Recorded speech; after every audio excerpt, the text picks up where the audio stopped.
I am Adam, Prince of Eternia, defender of the secrets of Castle Grayskull. This is Cringer, my fearless friend. Fabulous. He-Man and the Masters of the Universe is such a strange thing to talk about because whenever you bring it up, the first thing that jumps to someone's mind is likely So I cry sometimes when I'm lying in bed to get it out what's in my head. And yes, one can't really deny that the old Filmation cartoon is pretty outdated and laughable in some regards, not to mention excessively gay. Not that that's a bad thing, I actually love that about classic He-Man. The only thing missing is a rainbow. Let me handle that.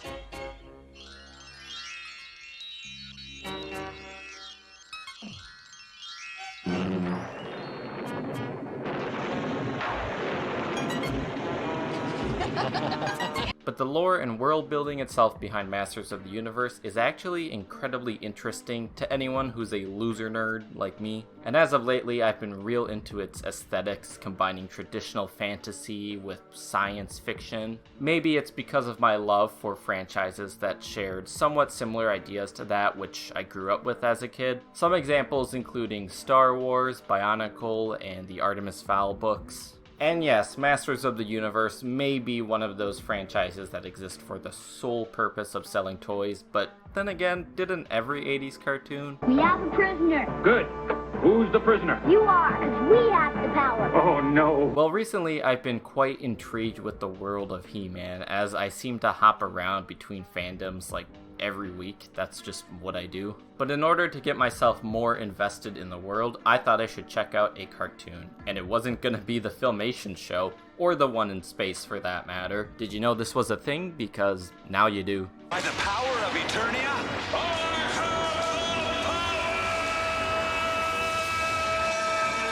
No, instead I decided to watch all 39 episodes of the 2002 reboot. In case you were unaware, in 2002, Mattel returned to the world of Masters of the Universe with a reboot that aired on Cartoon Network's Toonami block. The series was animated by Splash Entertainment, previously known as Mike Young Productions, and was developed by Michael Halperin, a key player in the world building of the franchise. The best way to describe this reboot is that it was pretty much the same, but better. Like, imagine if you took the original cartoon, drastically improved the animation, made a few minor changes to certain characters, took the time to explain and develop bits of lore, all while still maintaining the episodic format and all the stuff that people actually liked about the original. It seemed like the main goal of this show was to take He-Man, a cartoon that was already outdated by the early 2000s, and make it good, and this show very much succeeds at that. If anyone's watching this who is unfamiliar with the basic premise of He-Man, I will go over that quickly. The show follows the adventures of Prince Adam, son of King Randor and Queen Marlena, who rule the, I guess, planet of Eternia? Okay, so to my knowledge, in the original series, the planet itself is named Eternia,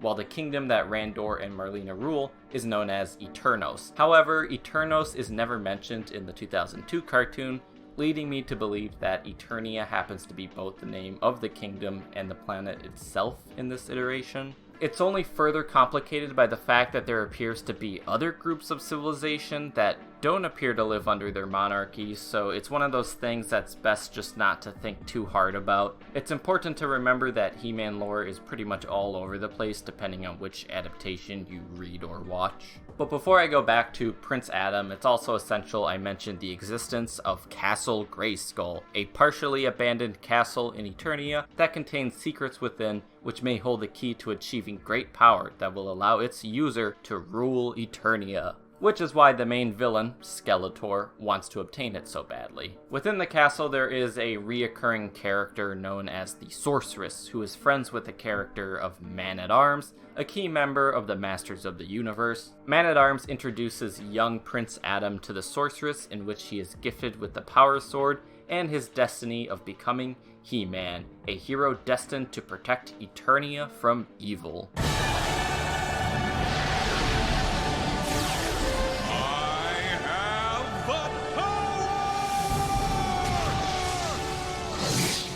Now, there is some debate as to what exactly He-Man is to Prince Adam. I see him as kind of an extension of himself, the braver, more heroic version of what Adam may grow up to be. But there's also those who believe him to be an entirely different entity, and it's never really delved into in this series, so you can really believe whatever you like. You probably already noticed that Prince Adam and He-Man are quite different physically in this adaptation. In the original show, He-Man and Adam look exactly the same, and yet no one can piece together that they're the same people. At least Superman had the audacity to put on some glasses. All Adam does is get naked, and he's a new person.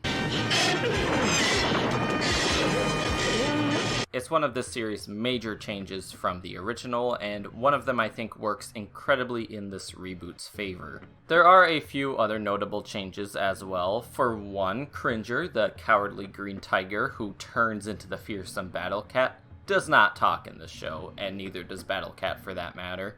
But I think that works quite well. The way in which Cringer is animated is expressive enough and tells you everything you need to know about him. Other than that, there's less so changes and more so additional bits of lore added to the series that the original never got the chance to really delve into. This stuff becomes more relevant within Season 2, but I have a ways to go before we start discussing that. The voice acting in this show is excellent. A lot of talented voice actors were used here, but funny enough, a lot of them I recognized from being in Beast Wars, another cartoon made to sell toys that I really enjoy. You've got Cam Clark as the voice of Adam and He-Man, who does an excellent job at portraying two very different versions of one character. Just remembered, have to feed Cringer. Not very sporting to hit a man when he's down. And then there's Man-at-Arms, voiced by Gary Chalk, also known as the voice of Optimus Primal. And it's kind of fun seeing him play this mentor-type character, just like he played in Beast Wars. You need to work harder on your fundamentals, Adam. Even the prince needs to train.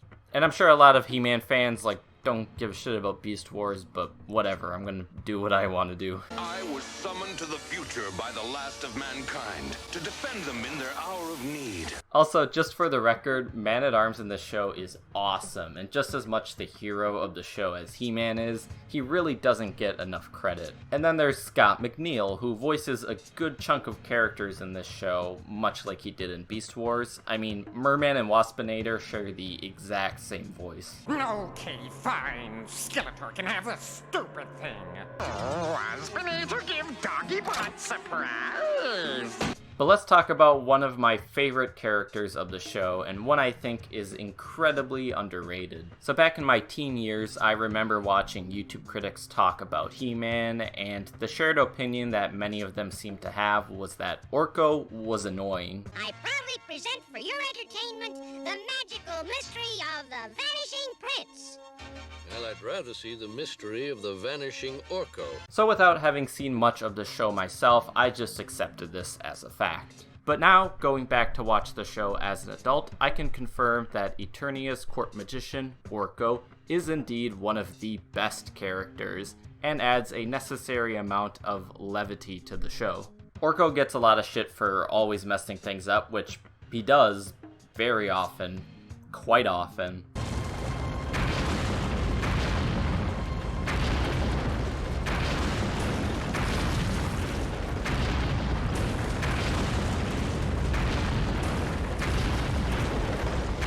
But what makes him so likable in my mind is that he's always just doing his best and is always willing to help in any way he can. Oh, I get it. Fake bad guys, fake lava.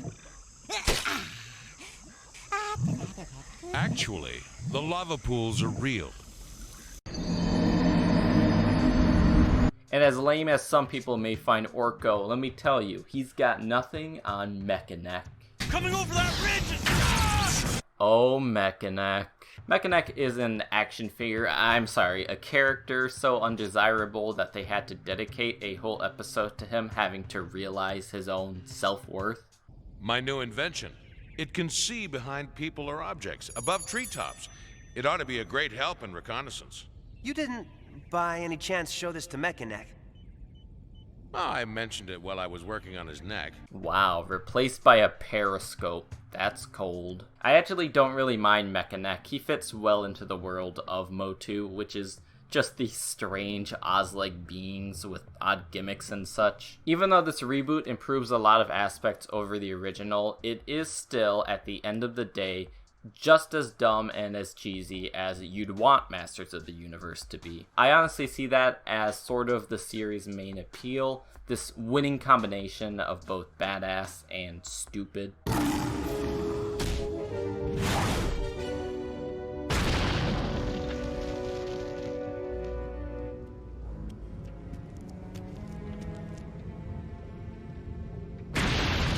There are plenty of episodes that I describe this way, a good example being Season 1, Episode 6, where like half of the episode takes place inside the belly of a giant fish monster. I mean, all action cartoons seem to have the obligatory vor episode, don't ask me why.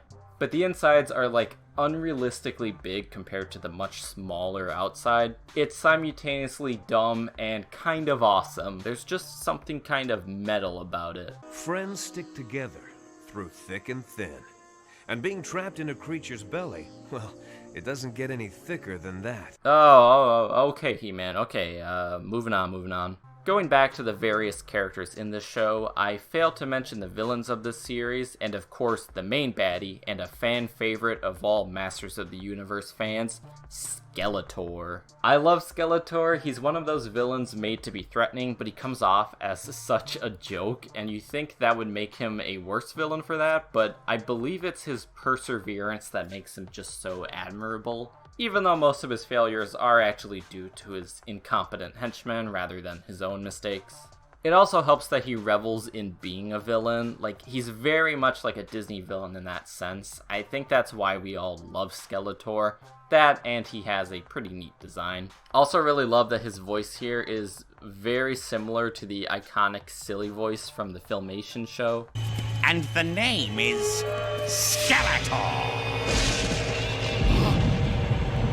Not a pretty sight, is it? You think they would have changed it to make kids take him more seriously, but this show knows Skeletor is pretty goofy, and I like that about it. Of all Skeletor's henchmen, the most competent would have to be Skeletor's right-hand woman, Evil Lyn. First of all, what a great name. And second, she's a great villain because she tends to be just as cunning as Skeletor himself, and is always plotting ways she can betray him. Skeletor is like fully aware of this, but he's Skeletor. What's he gonna do? Kill her? Not in this kid show. It seems I misjudged you after all.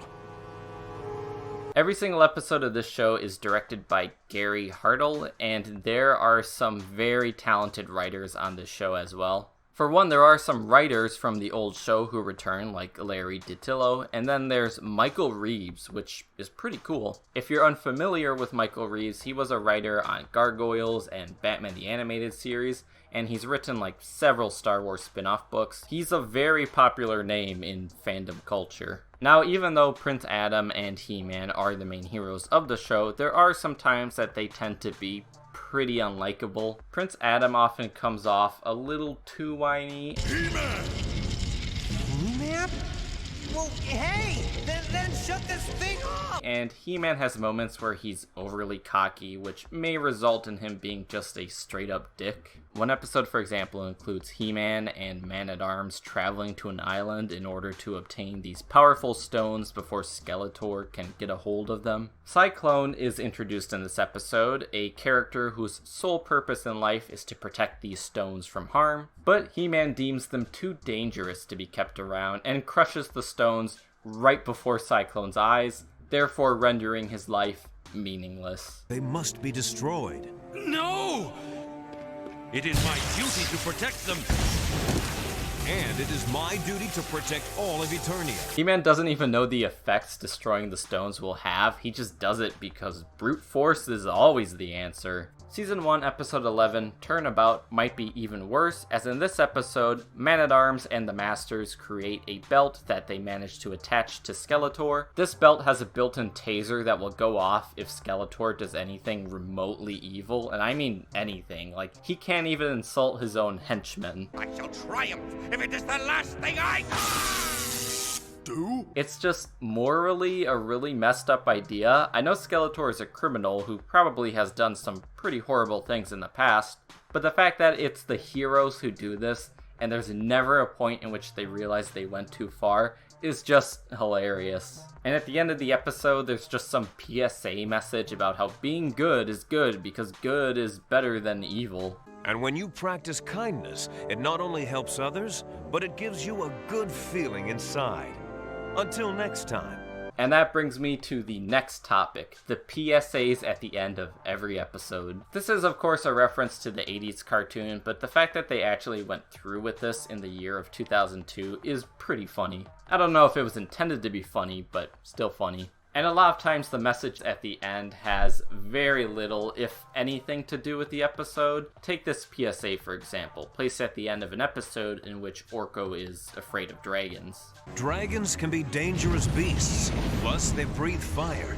Fire can be dangerous. Remember, never play with matches or get too close to an open flame. He-Man also has a vast variety of costumes in this show, obviously made to sell the various awesome toys associated with the show. And I mean it when I say that. I mean, the 2002 Masters of the Universe toys, while lacking in articulation in some parts, all had fun gimmicks and were just super detailed figures. They were actually incredible toys for the time. That was close, but He-Man's mighty sword is closer. So long, Skeletor. New He-Man, Skeletor, Battle Cat, and Panther figures each sold separately. But the various costumes used in the show can range from pretty cool to outright stupid. The Season 2 episode of Machines and Men is a good example of an attempt to sell toys that was outrageously dumb in all of the best ways. Season 2 also provides He-Man with some new armor, and while not terrible, I don't like it nearly as much as the original classic suit. Sometimes simple is better, and frankly, I'm embarrassed for whatever's going on here. Where did you get that dress? It's awful, and those shoes and that coat, jeez. If I had any genuine complaints about the show, it can feel a bit repetitive due to its episodic nature. This show was only made for like 1 to 2 episodes to be shown a week, so watching a bunch in a row can get a bit boring. And that's not to say that you shouldn't watch the show at all, just maybe space your viewing out more than I did. Season 2 was actually wise in that regard, incorporating more of a continuous arc and beginning to unravel more about the world of Eternia, which we weren't familiar with before. Season 2 is also titled Masters of the Universe versus the Snake Men, and introduces new villains into the mix, which is fun. I like it when Skeletor has other villains to rival with. This is also the season that starts alluding to Hordak, a villain from the original series that here is treated as a threat far greater than Skeletor, and potentially the new big bad of the series. The character has been imprisoned for a long time, and there's 2 episodes in which he makes an attempt to escape, only for his plans to be foiled. And then the show just gets cancelled, leaving him the most pathetic iteration of the character so far. And after you've raised the taxes, I want you to... Oh no, I knew he wouldn't like it.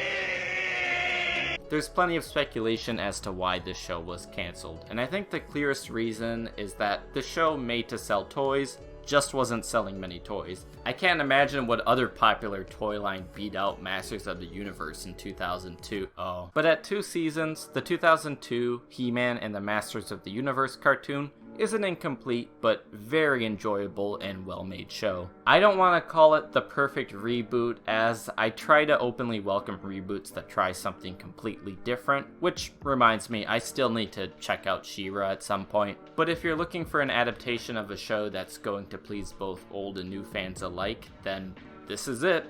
This is the one. I've been hearing quite a lot lately about Kevin Smith's He-Man show coming to Netflix in July. I did not plan for this to coincide with that show, and I'm not sure if my video will be out by then. But I'm hoping that the show doesn't overshadow what is a pretty great cartoon, and I think anyone remotely curious in Masters of the Universe should give this a watch.